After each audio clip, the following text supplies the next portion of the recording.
Hey and welcome, I'm Hammeh and here is an interview fresh out of Blizzcon 2019 in which I talk about Overwatch 2 along with some other people, Michael Chu, lead writer of Overwatch, and Chacko, Sonny, who leads production on Overwatch. Now before we jump into this interview, talking about lots of things to do with Overwatch 2, I just need to set the context. This is a panel interview, which means there's a whole bunch of us in a room asking different questions. I managed to get in a fair few lore questions, which was great and I'm sure you'll be interested in, but there are also some general things about the game that other people asked as well, which I think are interesting to share, as Overwatch 2 is still very much work in progress. As we're working out what it's going to look like, it's good to get some context from the devs themselves as to what these things may be it the format of the game, how it's going to sit together with existing Overwatch and similar. And the second thing for you lore fans, I want to set expectations here. I will time code in the description certain questions that I've asked so you can listen to answers and hear the context. The thing with these kind of interviews at a convention is that if you ask a very, very specific question like, how did McCree lose his arm? It's quite unlikely in a nice way that you're going to be able to get that answer, and the reason is because you're here to talk about generally the most recent things, and then also a sort of direct sort of discovering of the lore in that way is going to be kind of hard in a group panel interview in this context. So I found this very, very interesting. I found the approach. I asked questions. I saw your questions on Twitter and other places that you said that I could try and ask. I tried to ask questions that could be answered and talked about, and not questions in this kind of interview context that push people into a corner, if that makes sense. That never makes for a good sort of conversation. So I hope that makes sense. I'm going to set an expectation that you're not going to be discovering all of the deepest and darkest and lightest and most wonderful secrets of lore in the Overwatch universe, but in terms of how Overwatch 2 is going to approach lore and story, in terms of the things that have to be considered when making a story, I thought that it was great to get some insight here, as well as in Overwatch 2 in general. So do let me know your thoughts in the comments below, and the time codes will be below if you want to skip. So after all of this time with people sort of waiting for lore and things like that, how exciting is it to sort of announce Overwatch 2 and everything that stands for? That's that voice.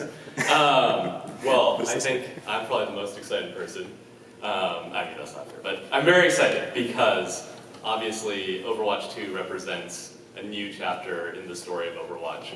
And for the last few years, we have been preparing for this. We've known where we were heading, and I think we've told a lot of stories that were setting the groundwork for where we would like to go next. And I think with Overwatch 2, we have sort of taken the brakes off, and now we're ready to let the story start moving forward. And so I think, purely from the story perspective, I think we're going to get to see some payoff now for a lot of the story that we've been setting up over the last few years. So it's very exciting.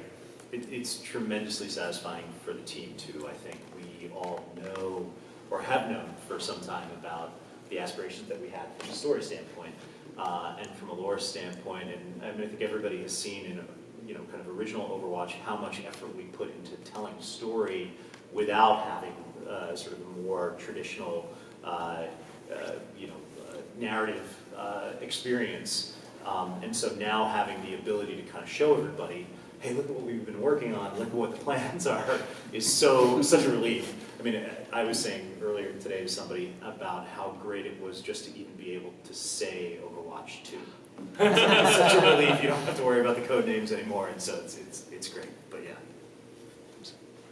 Like, at what point did this sort of become a thing that you knew you wanted to work on? Because I feel like for lore and story, like Retribution was like a big beat for you guys. Like, you put a lot of time and effort into that. Was it around after that? There's like, let's dedicate to this a bit more, and then the logistics of going past the engines limitations and stuff like that. Like, it's probably, I don't think I could point to a specific date. I think it's a little more permeable than that. I think, there's sort of two parts of that. One part is our desire to explore PvE gameplay.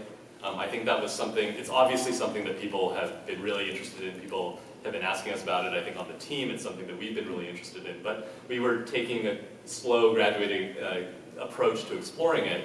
But that's the other part of that, which is the story. When we started making Overwatch, very shortly after we started developing the initial heroes and the initial world pitch and kind of the general state, we asked ourselves, where is this story going to go?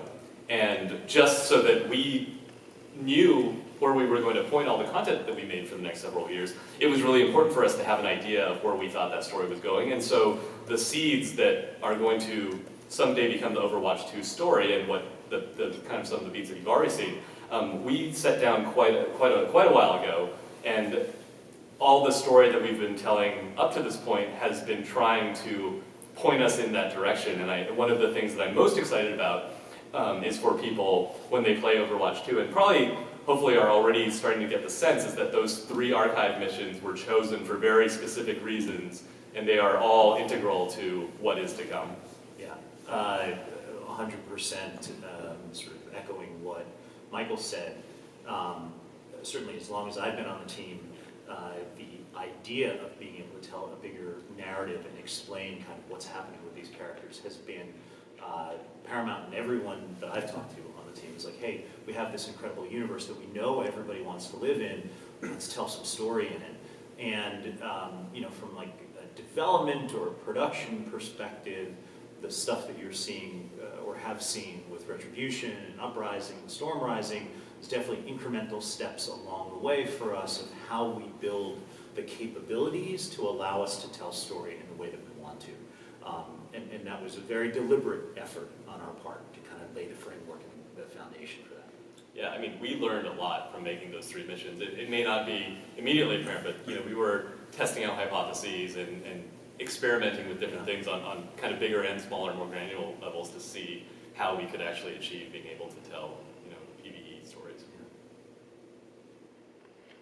In terms of Overwatch 2, engine upgrades have been mentioned, and obviously we see the new looks for the heroes. Yeah. One thing that struck me playing the demo was the fact that the boss mob at the end hit like a WoW 5-man dungeon boss to me. And Did you beat it on Legendary? no, we just played once. We don't Everybody had to like opt in onto the high difficulty. It's very ominous. That was like the moment of surprise for us in the game, where we're like, oh, actually, crap, we've not been used to that before for people who've been playing Retribution Uprising. So is that an engine thing? Is that sort of, how does that fit in technically? Because to me, that was a real different feeling for me from what we've seen in Archive so far. You know, I mean, I'll just say, without LaFleur here, John LaFleur is our technical director, and I don't want to speak too much for the engineers, but I will say that there are technical improvements that have been made to support the aspirations that we have for this PvE experience. And at a very base level, there are things like number of units on screen, right? And bigger map sizes, and supporting the ability to kind of stream in world content in a similar fashion that we do with other types of asset that is sort of foundational work. But on top of that, there's a ton of effort that goes into the AI and behaviors for characters. And one of our engineers, Jan Mueller, I think has done a ton of work on that. There's a lot of other people on the team who have worked on that as well. And for that final encounter, it was one of those things that, man, we tuned that so much. And just getting those behaviors to feel right and feel appropriate and interact with the other characters, and really feeling like you and your teammates have the ability to kind of formulate a plan and a strategy for that type of a unit. It was a ton of work. And so that's a big piece of kind of the work that we're doing for Overwatch 2. Sure. Yeah, it was sort of the sense of, right, do I May wall off when this ability is coming in? And I'm thinking like I'm fighting a WoW 5-man boss rather than my sort of previous Overwatch PvE experience. I just thought that was interesting that's technically. good. You know, that's the kind of feedback that the team will love to hear. Like, we've done so much testing, not just on the team, but also internally with Blizzard, and trying to get a sense for like a wide range of players. How do you feel from a difficulty perspective? How does it feel from are you feeling the uniqueness of your heroes and your role in the battle? Because again, everything's about the heroes and the team. You want to make sure that you feel and understand what you're bringing to the table in that particular encounter. You said that you got like a lot of feedback from doing the previous Archives events. Were there any particular areas that you sort of noticed from stats of people playing and stuff, especially making replayable PvE content, because that is very difficult to do? Any aspects of that you feel that you wanted to double down on or really nailed in Overwatch 2? I mean, I don't have a stats answer, but I know one of the things that it's really hard, and making video games is hard. And I think one of the things that we were setting out to learn about is, you have these stories and you have a game. Multiplayer games are extremely difficult to tell story in. And I think one of the things that we really wanted to experience and experiment with was how could we translate these bigger story ideas and how would they translate into gameplay. And I think you can see a little bit of a progression, like with Uprising. We had a more complicated thing. There were a bunch of different objectives that were very different. There's a lot of stuff going on there. And so that was interesting. We learned a lot about it, and I think if we were to do a more objective, complicated mission, we took a lot of learning away from that. But then you look at something like Retribution, which is structurally, like game mechanic-wise, extremely simple, right? It's basically like, whoa, get out of here. And obviously it's more complicated than that. But that was an experiment to see like, well, okay, how does it work with less stuff? So, those are sort of things that immediately popped to mind, but I feel like the missions are just littered with learnings like that. Yeah, I mean, there's so many things I think that we could point to, and not necessarily just in a design sense.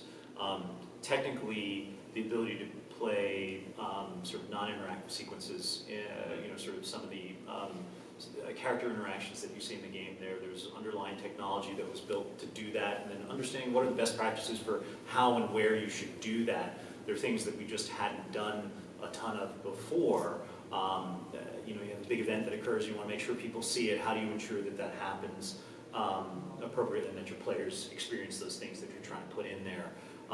So yeah, there's a ton. I mean, again, not a stats-based answer, but I think we got a lot of good insight about how people encountered specials, units that had unique abilities. What was their way of engaging with them? Which were the most effective ones? What were great? Which were good? Which were maybe not as good? And which do we have to tune and tweak and balance? The designers are constantly in that phase. I mean, you know that. Like we're constantly in this mode of like, hey, even though we thought it would play out this one way, maybe it didn't. We need to tune it or tweak it.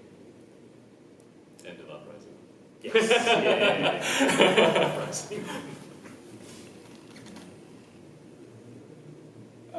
Was there a point where this started out as something more of thought of as more of an expansion and then turned into a full game? Because some people may look at it and say, you buy Overwatch 2 for the story, right? And there's a lot more to it than that. So I was just wondering. It's always been the case that Overwatch 2 has been conceived of as a sequel. It's a brand new game. And when we look at the sort of just the sheer scope of what we're trying to achieve relative to even just what was in original Overwatch, it can be daunting as a production team. We look at it and go, all of those PvP maps, the heroes that we're trying to do, then multiple different parts of that player versus AI experience, the hero missions and the story missions, and then all of the new looks for the characters. There's so much that we're trying to do. I think we always thought of it as a sequel. Really, the approach that we're taking to sort of defining what that means from a product perspective is trying to respect the sort of the contribution of our community and the amount of time they've put into the game, ensure that all of their stuff comes across, ensure that we're not leaving anybody behind if they want to be able to participate and play with the entirety of that community. We just keep that community together. We've always thought of it as a sequel. Having not been there myself, I sort of just get the impression from the team. So I also was not around when Titan was active, but I guess the broader point that I'll make as I think about Overwatch as a franchise, we always think about this product as a universe. It's a place that people want to live. Like, we want to express all of the different ways that Overwatch can be accessible, and we've been inspired by the way the community interacts with this franchise, because it's not just through the game. It's through the esport, it's through the linear media, it's through the comic books, it's through the all the different ways that we express Overwatch.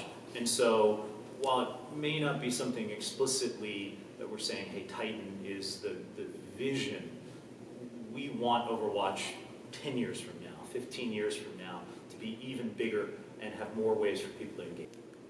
So with Overwatch 2 and what we've seen so far in the post-recall world, we're clearly moving forward and understanding the world of Overwatch and how the new band back together is going to help it. what kinds of stories do you think are going to be the ones that sort of spring up in Overwatch 2 most? Well, as a sort of starting point, obviously, on the map we saw like Busan, we saw Rio, we saw Route 66 in terms of the gameplay reveal. There's also a sort of a mention between like hero missions and co-op missions.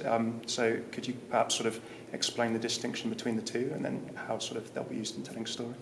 Sure. So I think just at a basic level starting point, for the story missions are the ones that are very focused on telling the new Overwatch 2 story, expanding the plot lines that have. So would Rio be a story mission that we've just played? Yes, yeah, correct. And then hero missions are the kind of really replayable, choose different heroes, go up against a bunch of different objectives, stuff that's changing. One of the ways we've described it is very much in the same kind of feeling as like a, oh my god, I worked on it, but I can't remember what it's called. Adventure mode of Diablo 3. Wow, the years.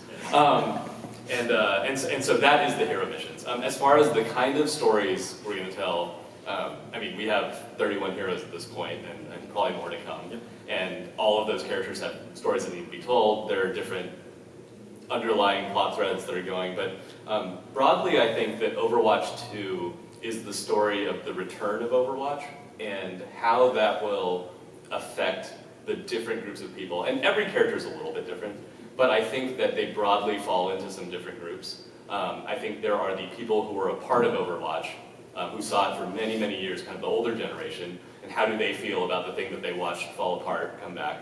I think there are the sort of intermediate generation, the one that maybe had a little bit of Overwatch or didn't have all of the experience, like the Tracers and the Winstons and the Mercies, and how are they, how do they feel about Overwatch coming together? You know, one of the things that I think is very interesting is you've seen these heroes respond in 0 Hour, which is the animated short, and having seen Honor and Glory, you know that Reinhardt's decision to come back is not particularly simple.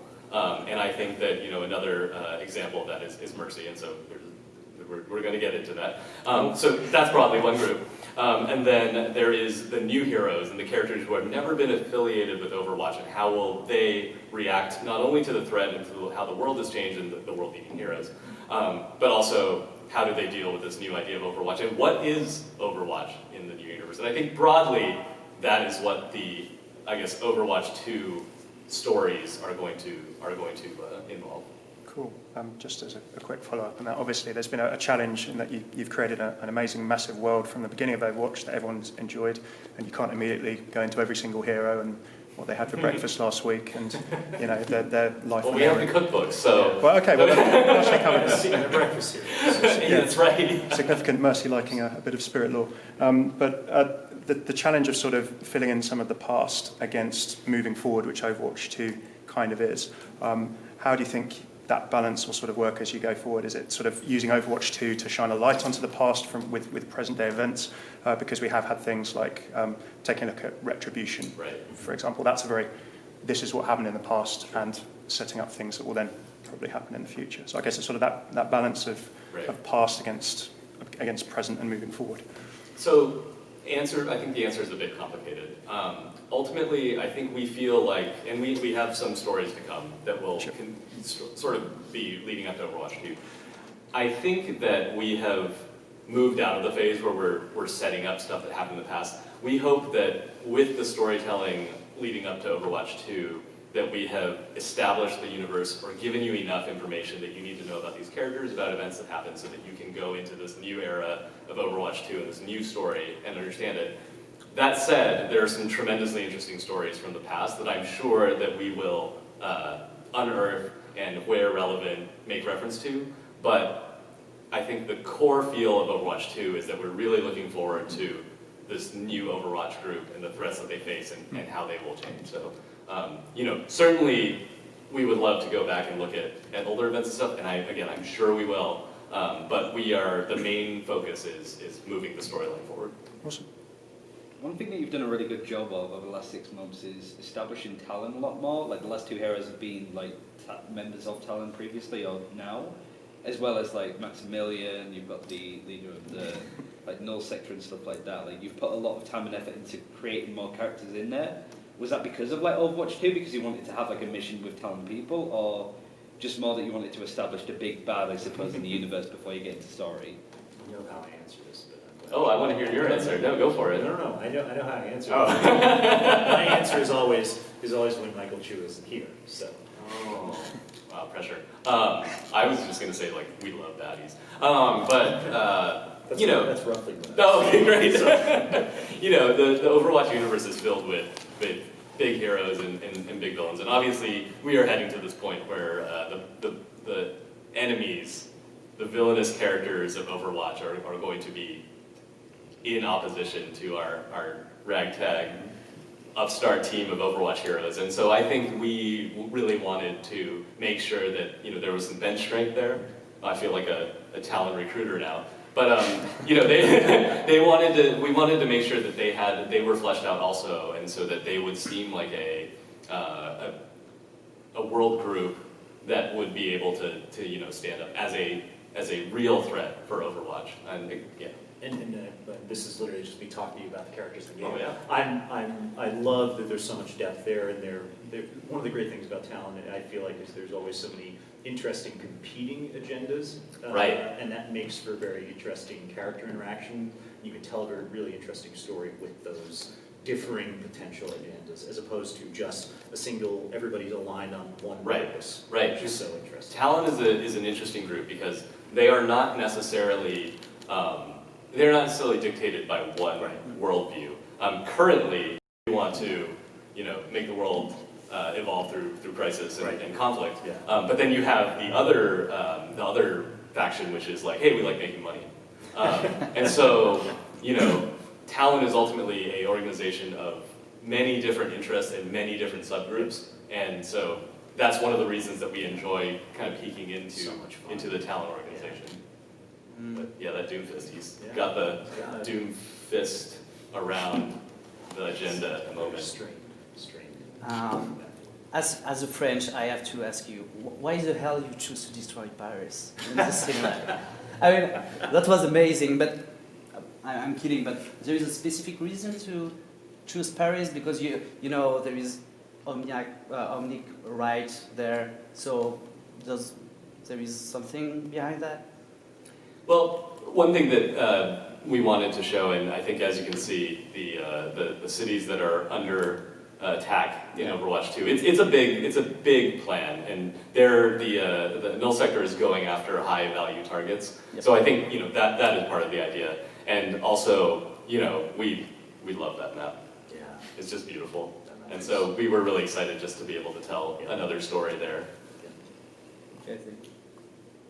In the time, I think somebody asked it in the one with Jeff Kaplan, but I kind of want to get your perspective on, in the time between now and when Overwatch 2 launches, what's life going to be like for Overwatch 1? Is stuff relatively going to stay the same in terms of cadence, like how many heroes are going to launch a year, how many maps, like? Yeah, so Jeff touched on this. I mean, I think the kind of the reality of development resources and sort of how we operate as a team. You know, we're not a massive team, and I feel like the team does its best work. You know, sort of kind of being very focused on individual goals. That implies there's some limit, right? Overwatch 2 is our core focus, but it does not mean that the live game won't get updates. And I think Jeff has already talked about curated map pool, also things to do while you're waiting for a match. There's a set of features that we feel really strongly about that we're doing work towards for the time between now and Overwatch 2, and content as well that we're committing to. We are, you know, I think Jeff also mentioned that we're not doing the additional archives mission because those resources are going to be focused on making sure that we move forward with Overwatch 2. But by no means do I want players to assume that the live game is you know, not going to be supported. We have some really big things, and we've actually tuned the things that we're shooting for as development priorities based on how we've seen players respond to things in the past 3.5 years. So we're really pleased with the response to, say, something like Workshop, or something like Replay Viewer is another one that had a really good response, and Roll Queue as well was another one where we got a ton of interest and engagement in the game. And so using that information and sort of understanding kind of what are the things that move the needle for players, we're able to kind of carve out a path for development for the live game in time between now and Overwatch 2. And I think one thing I'd like to add too is outside of the game, we have a lot of story stuff that we're working on. A lot of it leading up to Overwatch 2 and some other interesting things. Yeah. There's a bunch of stuff I could talk about. I wish we could talk about that thing too. Yes, we're both talking about the same thing. Yes. Like one thing I can mention is that we're doing a Efi and Orisa novel, which is going to really give you a look into those characters and also into Nimbani as a setting, which I think will be really fun. There's some other Overwatch characters will show up, some new characters. It's really fun. And it's a cool new look, and then again, we have some other stuff coming, and so we'll continue to be expanding the Overwatch story universe over the 100%. The next months and weeks. How much does that change then? Because to begin with, it was a lot of comics and cinematics, and then recently you've done a lot more like short stories that are connected to events in game. Like, are we sort of expecting that a bit more than, say, comics, or do you feel that there's going to be like a healthy mix of different like mediums for telling stories? So I don't want to give away too much stuff because stuff are in various states of discussion and production. But one of the great things is that we have been able to successfully tell story through all these different mediums, channels, techniques, and every time we add one, and honestly that's one of the reasons we're so excited about story missions, is because it gives us another avenue to tell story, but we fully want to continue to use all of those different methods to expand the Overwatch universe. We're very greedy. Yeah. Basically, any chance we have to put some story in, we pretty much go for it. We, on a completely unrelated note, Michael, Chu, and I are both big comic fans. Oh yeah. We talk about comics a lot. Yes, we do. Non sequitur. It's definitely like almost like a MCU Avengers vibe with like this chapter where I noticed, I don't know if this is intentional, that all of the characters that were involved have had their own previous cinematics, like Mei, Genji, Tracer. So was that like intentional? You kind of wanted to tell their stories and use them as opposed to bring in Zenyatta, who I'm sure a lot of people want to have lore for, but you almost want to sort of like Oh man, I've been getting myself in trouble saying that all weekend. Well, there was Genji though coming back. So. First of all, I think it's tremendously, it's nice to hear you compare us to that, because I think they've done an amazing job of building their universe. So we aspire to do something like that. But definitely, I think we knew, again, this moment was coming. I mean, ever since you had Winston push the button, you were wondering, when what would happen next. And so, we spent a lot of time telling those stories, knowing, again, that, we were going to bring them all back together. One of the themes of the trailer was Winston's kind of sacrifice that didn't go so far as being a sacrifice, but being a theme. That's now something that you could explore, right? If you wanted a character to do something like that, you can do that in that new mode. Is that something that would interest you from a creative point of view? I think one of the themes we're very interested in Overwatch is about, this is going to sound obvious, but is heroism. Yeah. And I think specifically one of the things that's come out in a lot of the different stories in the Overwatch universe is, and you kind of described this, it's like being a hero is hard. And I think we're really interested in telling stories about all sorts of different difficult things that come from being a hero. Like, again, obviously we love telling stories about heroes being heroic and doing really heroic things, but I think that the balancing of what heroes are able to do are the things they have to struggle with, the situations that they find themselves in, and the choices they have to make. And I think that is a good example. And I think that is like bread and butter of the kind of stories that we want to tell in Overwatch. For the last sort of couple of years, obviously there have been the animated shorts where you've been setting up various threads. There have been things like sort of Sombra's conspiracy web and unreliable narrators, so that even the people in the Overwatch world aren't quite sure what's happening in different places. We had sort of the mysterious Omnic set up from Storm Rising, and then we see Null Sector's involvement. I know obviously going back and addressing a lot of these things and sort of what happened around them, we saw some of it in Storm Rising. Will Overwatch 2 sort of touch on some of these things a bit more, perhaps? Yes. Excellent. Like I said, I mean, again, I don't want to give away too much because that wouldn't be fun. But I think that there's a lot of intention in the stories that we chose up until now, especially in those archives missions, and I think you will see elements of those referenced again. And also just like, a lot of it is just to show the kind of things that helped form the Overwatch universe the way it is now. So yeah, A better understanding of your actions in the current time frame, right, as a result of what happened in the past. exactly. With you sort of like obviously a big focus on PvE, and you, Michael, working on like Diablo 3, like the adventure mode. I think that's a really good example of doing replayable content. Mhm. But there's a lot in Diablo, like items and stuff, the abilities, and how deep the systems are. Like, is that something that you would want to go into more? Like, I think Jeff has spoken about sort of like putting a bit more time in like embellishing the skill tree as an example of talents. Is there that temptation to almost go down like a looter-shooter direction, especially with other games like, say, like Destiny 2, wanting to tell a big story in a big universe? Was there a temptation to go down that route, or were you just kind of wanting to do your own thing in your own way? Because loot's like a big aspect of replayability, right? Right. A lot of games like that.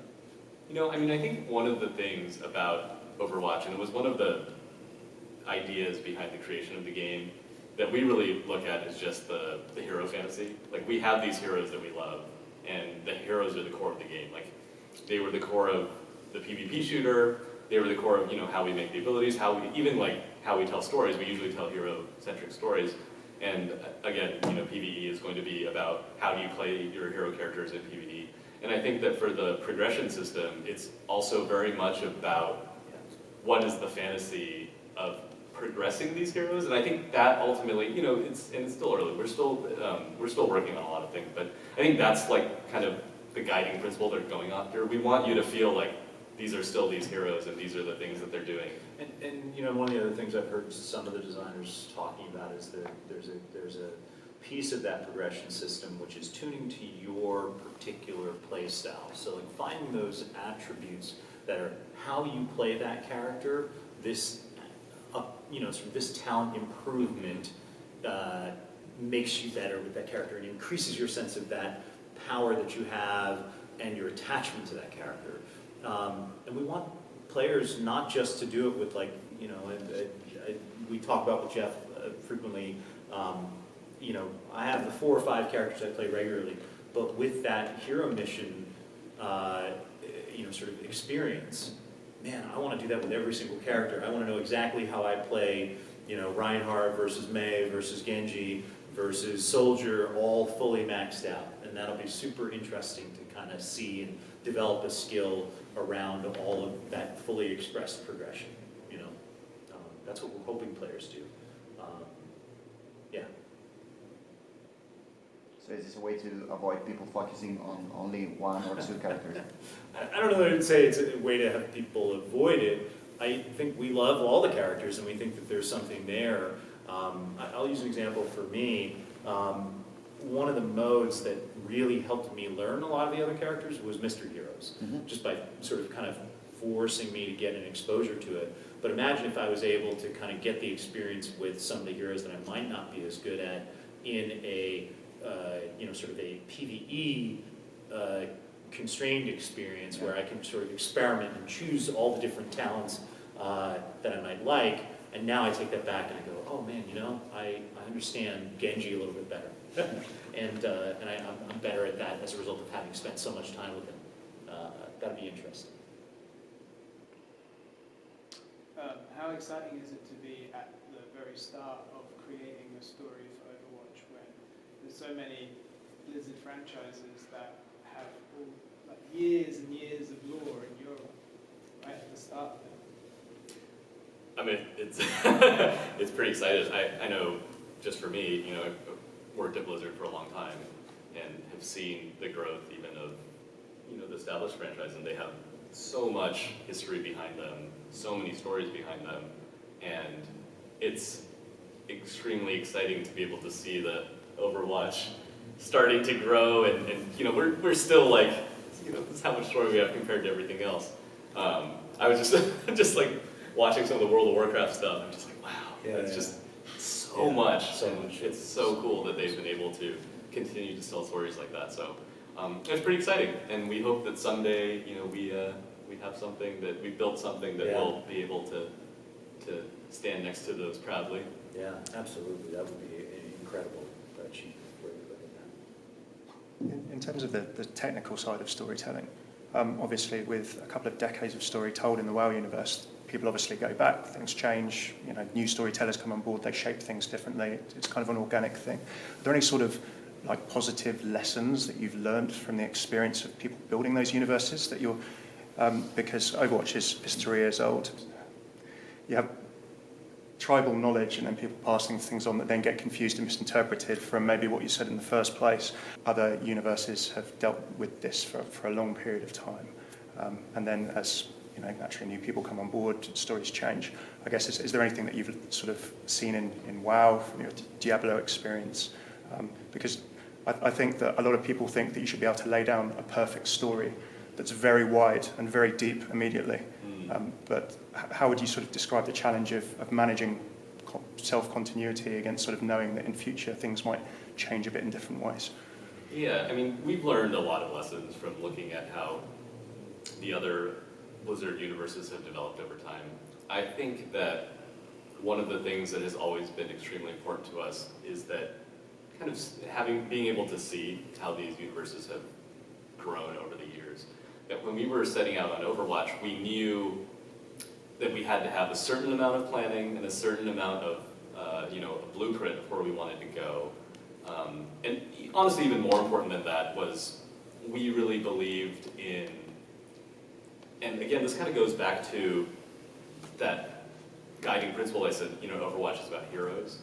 And so in some ways, we really focused our storytelling more on the heroes. And so it was important for us to know about these heroes and know where they were going. And in some ways, that was our strategy in dealing with the overall story, because we knew that with whatever happened, we could put up our conception of the heroes against the event and then sort of be able to logically draw a conclusion about what should have happened. And so I think that we very strategically constructed the universe so that it would be flexible, because as these things grow, new stuff is popping up. Making games is hard. There's certain, we need a new hero like this, we need a new story element like this, and so we knew that we needed things to be kind of flexible to a point, but also have some very strict guidelines. And so being able to focus on the heroes is really great, because I think that it is something that you can tell someone who's coming in to work on the story, who wants to tell a story about a character, and be like, okay, well, here is the character, and here are the things that make this character, here are the things they've gone through before. And then, characters are complicated. We want Overwatch characters to have lots of layers and to be able to react in different ways to different situations. So I would like to think that then people are able to bring their own takes into the character, but they still feel like, we haven't betrayed the essence. And so, yeah. With what you said about, wanting Overwatch to be around in 10 or 15 years, and then how you spoke about World of Warcraft, I'm not necessarily asking if there'd be, an Overwatch 3 in the future, but it's kind of why, obviously there's limitations like engine and stuff, but why a sequel and not, a World of Warcraft typical expansion? Or was it just the engine's, limitations, or wanted to sort of progress and figure out? No, I don't think that I don't think that it would be, I don't think there's a technical constraint there. As for why we're making a sequel, I think the scope of our vision for what we wanted to do with the next product was what defined it being a sequel. I remember when I joined the team talking to people about, the game. In some ways, the game that we're making now with Overwatch 2 is the game that they've always wanted to make. Right. Having a PvE experience alongside the PvP is the full realization of the original plan. And so it's that breadth and that scope of experience that I think is what's driving us towards a sequel product.